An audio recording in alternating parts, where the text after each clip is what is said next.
नमस्कार दोस्तों, मेरा नाम है दिव्या। स्वागत है आपका मेरे यूट्यूब चैनल पे।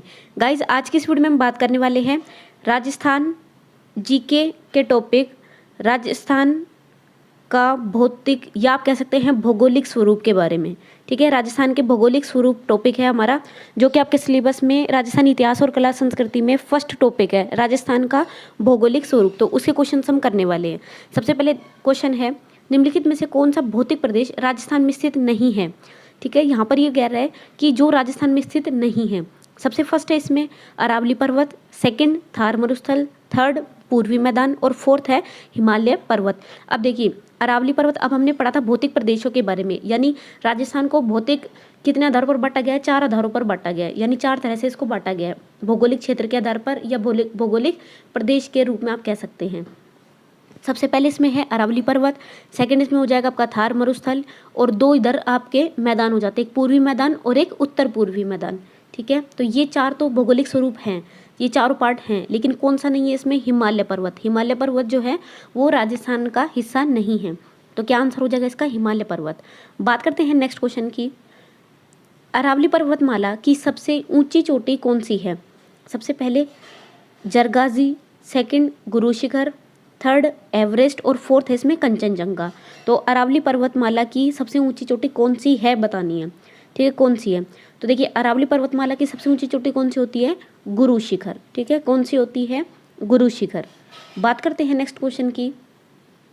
रेत के टीले जो हवा के साथ अपना स्थान बदल देते हैं क्या कहलाते हैं। रेत के टीले जो हवा के साथ अपना स्थान बदल देते हैं। अब मैंने आपको पढ़ाया था, कल भी पढ़ाया है कि जो रेत के कुछ टीले होते हैं जिसमें कि बार बार क्या है, हवा चलती है, तो वो रेत के टीले जैसे एक बार यहाँ बन गए, फिर थोड़ी देर बाद जब हवा चलती है तो वहाँ से मिट्टी उड़कर फिर दोबारा कहीं और जाकर टीला बना देती है। तो इसको क्या बोलते हैं, इसको ऑप्शन है आपके पास बीहड़, बंजर, धोरे और उत्खात भूमि। तो क्या हो जाएगा ये, धोरे। देखिए, रेत के वे टीले जो हवा की वजह से अपना स्थान बदलते रहते हैं उनको हम बोलते हैं धोरे। ठीक है, बात करते हैं नेक्स्ट क्वेश्चन की। ग्रीष्म ऋतु में चलने वाली अत्यंत धूल भरी हवाओं को क्या कहते हैं। फर्स्ट है इसमें लू, आंधी, उपरोक्त में से कोई नहीं, और गर्म हवा। तो देखिए, ग्रीष्म ऋतु में चलने वाली अत्यंत धूल भरी हवाएं, अब देखिए मैंने आपको कल भी बताया था ये कि जब बहुत ज़्यादा धूल भरी हवाएं चलती है, यानी जो गर्मियों के अंदर बहुत तेज़ी से जो गर्म हवाएं लगती हैं, धूल भरी हवाएं चलती हैं, उनको हम क्या बोल देते हैं, उनको हम बोलते हैं लू। ठीक है, नेक्स्ट क्वेश्चन है इसमें, गुरु शिखर की ऊंचाई है। ऑप्शन है आपके पास 1728 मीटर, 1722 मीटर, 1800 मीटर और 1734 मीटर। तो गुरु शिखर की ऊंचाई, अब देखिए अरावली पर्वत की सबसे ऊंची चोटी कौन सी है, गुरु शिखर है। ठीक है, सबसे ऊंची चोटी कौन सी है, गुरु शिखर। और गुरु शिखर की ऊंचाई कितनी है, तो आपके पास ऑप्शन है 1728, 1722, 1800 और 1734। तो क्या आंसर हो जाएगा आपका 1722 मीटर। कितनी है ऊंचाई, 1722 मीटर। बहुत इंपॉर्टेंट है, बार बार पूछा जाता है। एक तो इसमें सबसे ऊंची चोटी और सबसे अधिक ऊंचाई, ठीक है, ये पूछा जाता है। बात करते हैं नेक्स्ट, मानचित्र पर समान वर्षा वाले स्थानों को जोड़ने वाली काल्पनिक रेखा क्या कहलाती है। अब देखिए, मानचित्र पर मैंने आपको कल भी पढ़ा था मानचित्र, तो जो इस तरह से मैप वगैरह बना रखा है उसमें इस तरह से आपको दिखा रखा है, जो ज़्यादा डार्क नीला है। ठीक है, ज़्यादा डार्क नीला जो कलर से दिखा रखा था वो क्या था, ये अति आर्द्र क्षेत्र था आपका। ठीक है, आर्द्र क्षेत्र था। और मैंने आपको बताया था कि यहाँ पर लाइट ग्रीन कलर है जो, ठीक है, हल्का हरे रंग से दिखा रखा है, हल्का हरा रंग, वो कौन सा था, मरुस्थल को शो कर रहा था।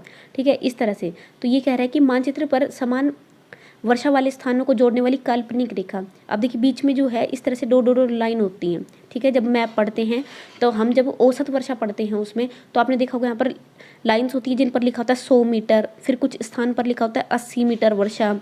ठीक है, कई जगह लिखा होता है 70 मीटर वर्षा। तो इस तरह से जो समान वर्षा वाले स्थान को जोड़ने वाली काल्पनिक रेखा क्या कहलाती है। ऑप्शन आपके पास समवर्षा, समताप रेखा, अक्षांश रेखा और समदाब रेखा।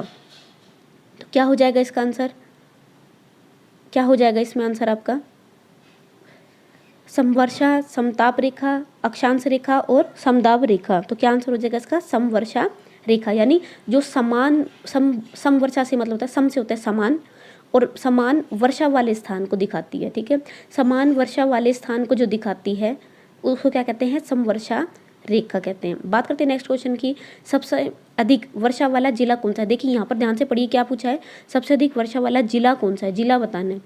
ऑप्शन आपके पास जैसलमेर, माउंट आबू, झालावाड़ और डूंगरपुर।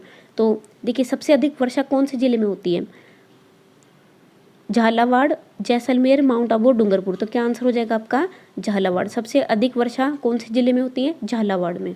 बात करते हैं नेक्स्ट क्वेश्चन की, सबसे अधिक वर्षा वाला स्थान। अब देखिए यहाँ पर मैंने आपको कल भी बताया था कि कंफ्यूज नहीं होना, क्या है, एक तो होता है सबसे अधिक वर्षा, सबसे ज़्यादा वर्षा वाला जिला, ठीक है, एक होता है जिला और एक होता है सबसे ज़्यादा वर्षा वाला स्थान। तो दो अलग अलग टॉपिक है। अगर ये बात करें जिले की, तो जिला कौन सा होता है आपका, झालावाड़।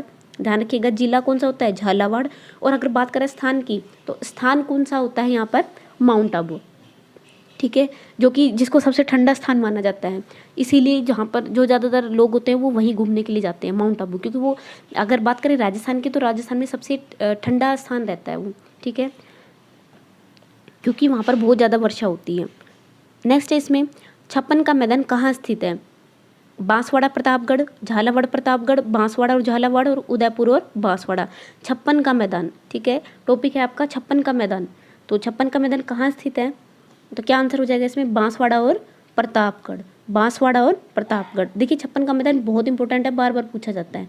नेक्स्ट है इसमें, मेसा का पठार कहाँ स्थित है, बांसवाड़ा, प्रतापगढ़, उदयपुर और चित्तौड़गढ़। तो मेसा का पठार कहाँ स्थित है, कहाँ स्थित है मेसा का पठार, चित्तौड़गढ़ में, ठीक है, कहाँ स्थित है, चित्तौड़गढ़। तो मेसा का पठार कहाँ स्थित, बहुत बार पूछा था मेसा का पठार, तो मेसा का पठार कहाँ है, चित्तौड़गढ़ में, ध्यान रखिएगा। नेक्स्ट है इसमें, ये सारे प्रीवियस ईयर क्वेश्चन है गाइस। अब देखिए कुछ बात करते हैं कुछ फैक्ट क्वेश्चन की, यानी कि जिनमें आपको ऑप्शंस नहीं दिए जाएंगे, आपको वन लाइनर की तरह से पूछे जाएंगे और आपको ऐसे ही याद रखने हैं। तो देखिए यहाँ पर क्वेश्चन है, झालावाड़ से बीकानेर की ओर सीधी रेखा में यात्रा करते हुए आप निम्नलिखित में से किस प्रकार के भौतिक स्वरूप के क्रम का अवलोकन करेंगे, झालावाड़ से बीकानेर की तरफ जाते हुए। अब देखिए मैंने आपको कल भी बताया था कि जैसे इस तरह से मैप बना हुआ है, तो अब पहले आपको ये पता होना चाहिए झालावाड़ किधर पड़ेगा। तो झालावाड़ पड़ता है आपका जो दक्षिणी क्षेत्र होता है इधर, ठीक है, जो दक्षिणी क्षेत्र लगता है उसमें पड़ता है आपका झालावाड़। और बीकानेर कहाँ पड़ेगा आपका, बीकानेर पड़ता है यहाँ, यानी कि जो उत्तर पश्चिम में आप कह सकते हैं, उत्तर पश्चिम, ठीक है, उत्तर पश्चिम डायरेक्शन में पड़ता है बीकानेर। और जो आपका झालावाड़ पड़ेगा वो पड़ेगा दक्षिण में। तो अब झालावाड़ से जाते हुए, अगर आप झालावाड़ से यात्रा करते हुए जा रहे हैं किधर, बीकानेर की तरफ, यानी आप दक्षिण से जा रहे हैं उत्तर पश्चिम की तरफ, तब आपको बताना है कि कौन कौन से भौतिक स्वरूपों का आप अवलोकन करेंगे। तो आपको पता होनी चाहिए 4 ही चीज़ें हैं जो बताई गई है भौतिक के अंदर, तो वो आपको ध्यान रखनी है। देखिए सबसे पहले कौन सा होगा, अब मैंने आपको बताया था सबसे दक्षिण में कौन सा लगता है, सबसे नीचे की तरफ इधर कौन सा लगता है, सबसे पहले लगता है भाई दक्षिण में, दक्षिण से हम जा रहे हैं तो दक्षिण में सबसे पहले कौन सा लगेगा, हाड़ौती का पठार, ठीक है, सबसे पहले क्या लगेगा, हाड़ौती का पठार। हाड़ौती के पठार के बाद क्या लगता है इधर आपकी बनास, ठीक है, बनास नदी। उसके बाद क्या आ जाता है, बनास के ऊपर क्या आता है आपका, बीचों बीच क्या लगता है, मैंने आपको बताया था क्या होता है, अरावली हिल्स है। अरावली हिल्स से ऊपर फिर क्या लग जाता है आपका इधर थार मरुस्थल, ठीक है, इस तरह से ध्यान रखना है। सबसे नीचे हाड़ौती का पठार है, हाड़ौती के पठार के बाद फिर बनास नदी वाला आ जाता है पार्ट, फिर उसके ऊपर कौन सी आती है आपकी अरावली हिल्स आती है, और अरावली के आगे कौन सी हो जाती है आपकी थार मरुस्थल। इसमें आबू पर्वत मुख्यतः निर्मित है। आबू पर्वत किससे निर्मित है, अब ये आपको वन लाइनर फैक्ट की तरह पूछा जाएगा, तो आपको याद होना चाहिए आबू पर्वत किससे बना हुआ है, किससे निर्मित है, तो ग्रेनाइट से निर्मित है, ठीक है, किससे निर्मित है, ग्रेनाइट से। ध्यान रखिएगा बहुत इंपॉर्टेंट है, बार बार पूछा जाता है। आबू पर्वत किससे निर्मित है, ग्रेनाइट से निर्मित है। बात करते हैं नेक्स्ट क्वेश्चन की, निम्नलिखित में से कौन सा राजस्थान के दक्षिणतम भाग में अवस्थित है, यानी जो सबसे दक्षिणतम का मतलब होगा सबसे बिल्कुल दक्षिण के अंदर, ठीक है। अब देखिए दक्षिण कौन सा हो गया, मैप के अकॉर्डिंग कौन सा हो जाएगा, ये उत्तर हो जाता है, ये दक्षिण हो जाएगा। तो दक्षिण मैंने आपको बता रखा है, सबसे दक्षिणतम भाग, ये तो सीधा वन लाइनर से पूछा है। दक्षिणतम भाग कौन सा लगता है, इसमें कौन सा भौतिक प्रदेश आप कह सकते हैं, कौन सा भौतिक भाग लगता है, तो कौन सा लगता है, माही बेसिन, ठीक है, कौन सा भाग लगता है, माही बेसिन। कई बार पूछा था सबसे दक्षिणतम भाग कौन सा है, देखिए ऑप्शंस दे रखे थे इसमें, लूनी बेसिन, माही बेसिन, बनास बेसिन और दक्षिण अरावली। तो दक्षिण अरावली तो नहीं लगेगा, अरावली के बाद कौन सा लगता है आपके बेसिन लगते हैं, कौन सा, बनास भी आता है उसके बाद, और फिर उसके बाद आपका माही बेसिन भी आता है। और लेकिन सबसे दक्षिण की अगर हम बात करें तो कौन सा आता है आपका, माही बेसिन आता है, और बनास उसके ऊपर आता है, ठीक है। बात करते हैं नेक्स्ट, अरावली पर्वत श्रेणियों के निम्नलिखित शिखरों में कौन सा सबसे ऊंचा शिखर है, ठीक है। अब देखिए ये अरावली हिल्स में आपको पता है सबसे ऊपर तो कौन सा है, वैसे गुरु शिखर लगता है, ठीक है, गुरु शिखर चोटी लगती है। लेकिन यहाँ पर ये पूछ रहा है इन चारों ऑप्शंस में से सबसे ऊपर कौन सा शिखर लगता है। नाहरगढ़ ऑप्शन है आपके पास, नाहरगढ़, सज्जनगढ़, कुंभलगढ़ और तारागढ़। तो क्या आंसर हो जाएगा इसमें आपका कुंभलगढ़, ठीक है। इन चारों में सबसे ऊंचा शिखर कौन सा लगता है, तारागढ़। अब मैं आपको एक बात और बता दूं गाइज कि जो अरावली पर्वत की जो ऊंचाइयां होती हैं या आप कह सकते हैं चोटी जो होती है, उनको आपको सीक्वेंस में याद करना पड़ेगा, ठीक है। तो उसके लिए एक ट्रिक वाली वीडियो है, वो हम आपको प्रोवाइड करा देंगे, क्योंकि इसमें क्या होता है कि अब जैसे गुरु शिखर वगैरह तो बिल्कुल बेसिक क्वेश्चन है, तो वो तो पहले पूछे जाते हैं। अब जो पूछे जाते हैं उसमें लगभग आपको क्रम पूछा जाता है, ठीक है, ऊंचाइयों का क्रम। तो इसलिए सबसे बेस्ट ये है कि आपको वो जितने भी उसमें 12-13 क्रम है वो as it is sequence wise याद होने चाहिए, ठीक है। उनकी ऊंचाई और उनको याद करने की ट्रिक है वो हम आपको प्रोवाइड करा देंगे। तो बहुत बार एग्जाम में आते हैं इसलिए मैंने आपको बता दिया है। नेक्स्ट है इसमें निम्नलिखित में से अरावली के दर्रे कौन से हैं, ठीक है। ऑप्शन है आपके पास शिवपुर घाट, जेतवास, देबारी और मुकुंदरा। अरावली के दर्रे पूछ रहा है ये, अरावली हिल्स है, बहुत इंपॉर्टेंट। देखिए थार मरुस्थल मैंने हर वीडियो में बताया, थार मरुस्थल और अरावली हिल्स, इनसे जरूर क्वेश्चन आएगा आपका अरावली पर्वतमाला से, ठीक है। तो अरावली के दर्रे कौन कौन से हैं, शिवपुर घाट, जेतवास, देबारी और मुकुंदरा। तो क्या हो जाएगा इसका आंसर, देखिए कौन से हैं इसमें, दो ऑप्शन है, बताइए कौन कौन से हैं। तो देखिए एक हो जाएगा इसमें शिवपुर घाट और एक होता है देबारी, ये दोनों ही क्या है, अरावली के दर्रे हैं। बात करते हैं नेक्स्ट। अब देखिए यहाँ पर कुछ वन लाइनर फैक्ट्स को मैंने ऐड किया है, क्योंकि देखिए आपका जो सामान्य ज्ञान वाला पार्ट होगा उसमें आपको डायरेक्ट वन लाइनर ही मिलेगा, ठीक है। वहाँ पर आपको ज़्यादा टिपिकल क्वेश्चंस नहीं मिलेंगे, बेसिक क्वेश्चन मिलेंगे, जैसे खाद्यान्न की टोकरी किसको कहते हैं, ठीक है, या गेहूँ की टोकरी किसको कह देते हैं, डांग की रानी किसको कहते हैं, ठीक है। इस तरह के जो बेसिक क्वेश्चन हैं वही पूछे जाएंगे। तो वहाँ से मैंने कुछ बेसिक क्वेश्चन को जो पहले पूछे गए उनको ऐड किया है, तो इसमें आपको ऑप्शन नहीं मिलेंगे, एग्जाम में तो मिलेंगे बट मैंने आपको नहीं दिया ताकि आप एज इट इज़ याद रख पाएँ, ठीक है। राजस्थान का कौन सा जिला डांग की रानी के नाम से फेमस है, देखिए डांग की रानी के नाम से कौन सा जिला फेमस है। तो देखिए डांग की रानी किसको कहा जाता है, करौली को, ध्यान रखिएगा, डांग की रानी किसको कहा जाता है, करौली को, ठीक है, ध्यान रखिएगा, डांग की रानी किसको कहा जाता है, करौली को। ये बहुत इंपॉर्टेंट है, बहुत बार पूछा जाता है। नेक्स्ट है इसमें कौन सा भौतिक प्रदेश राजस्थान की जीवन रेखा। अब देखिए ये सीधे सीधे फैक्ट होते हैं, इनको याद करने के लिए आपको कोई भी ऑप्शन वगैरह की जरूरत नहीं है, वन लाइनर के रूप में याद होने चाहिए।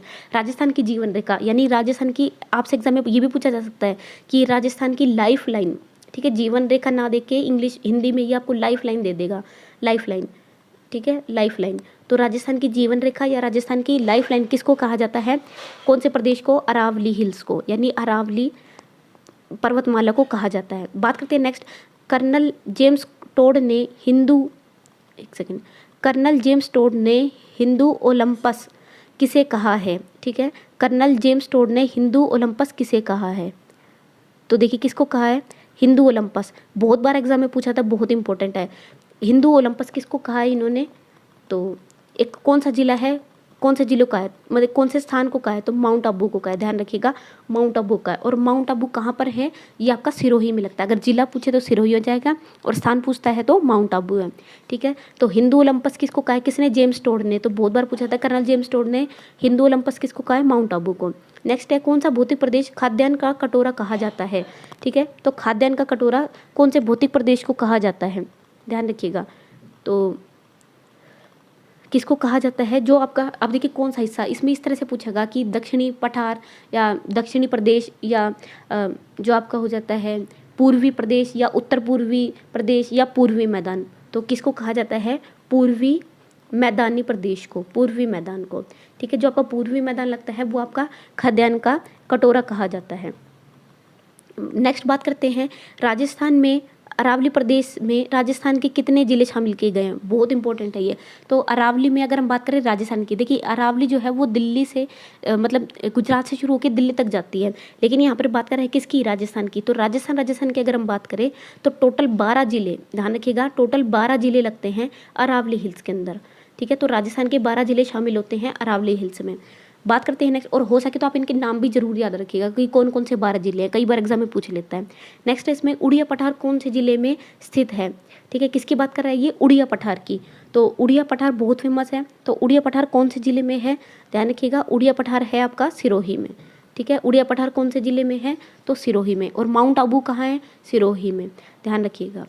तो ये कुछ क्वेश्चंस थे गाइज, इसमें से 5 से 7 मैंने वन लाइनर फैक्ट तैयार किए हैं, क्योंकि वो आपके जो सामान्य ज्ञान है, राजस्थान का सामान्य ज्ञान, वहाँ से आपको सीधे वन लाइनर वाले ही क्वेश्चन मिलेंगे। जैसे जो शॉर्ट नेम्स होते हैं, निक नेम, जैसे हिंदू ओलंपस किसको कह दिया, खाद्यान्न का कटोरा किसको कहा है, ठीक है, उड़िया पठार कहाँ है, या माउंट आबू कहाँ है, ठीक है, जीवन रेखा किसको कहते हैं, या डांग की रानी के नाम से कौन सा पेपर, इस तरह से आपसे पूछे जाएंगे। तो आप ध्यान रखिएगा, इस तरह के फैक्ट आपको जर्नल के लिए काम आएंगे, और बाकी जो क्वेश्चंस हैं वो आपको भूगोल, इतिहास और संस्कृति से पूछे जाएंगे। तो राजस्थान का भौगोलिक स्वरूप चैप्टर के कुछ क्वेश्चंस हमने आज कवर किए हैं। नेक्स्ट पार्ट में हम फिर भौगोलिक स्वरूप के कुछ क्वेश्चंस को कवर करेंगे। तो गाइस, ये सारे प्रीवियस ईयर पेपर्स हैं, प्रीवियस ईयर पेपर के क्वेश्चंस हैं, तो आप इनको ज़रूर प्रैक्टिस करते रहें। सो आई होप आपको वीडियो पसंद आई होगी। वीडियो पसंद आई तो प्लीज़ लाइक करें, शेयर करें, चैनल को सब्सक्राइब करें। साथ ही साथ गाइज, राजस्थान जी के नाम से प्लेलिस्ट मिल जाएगी, उसको ज़रूर चेकआउट करें। वीडियो के डिस्क्रिप्शन में लिंक है, क्योंकि वहाँ से हम टॉपिक टू टॉपिक कवर कर रहे हैं, ठीक है। दो टॉपिक मैंने आपको कवर करा दिए, राजस्थान का भौगोलिक स्वरूप और एक मानसून तंत्र और जलवायु। तो मानसून तंत्र और जलवायु मैंने आपको कल ही कवर कराया है, और भौगोलिक स्वरूप मैंने इसे पहले आपको कवर करा दिया था। अब कल हम, यानी आज हम पढ़ेंगे नेक्स्ट वीडियो में अपवाह तंत्र और नदी झीलें वाला थर्ड टॉपिक। तो फटाफट से आप चैनल को सब्सक्राइब कर लें, और राजस्थान जी के नाम से प्लेलिस्ट है, उसको जरूर चेकआउट करें। वीडियो के डिस्क्रिप्शन में लिंक है। So thank you so much, bye bye.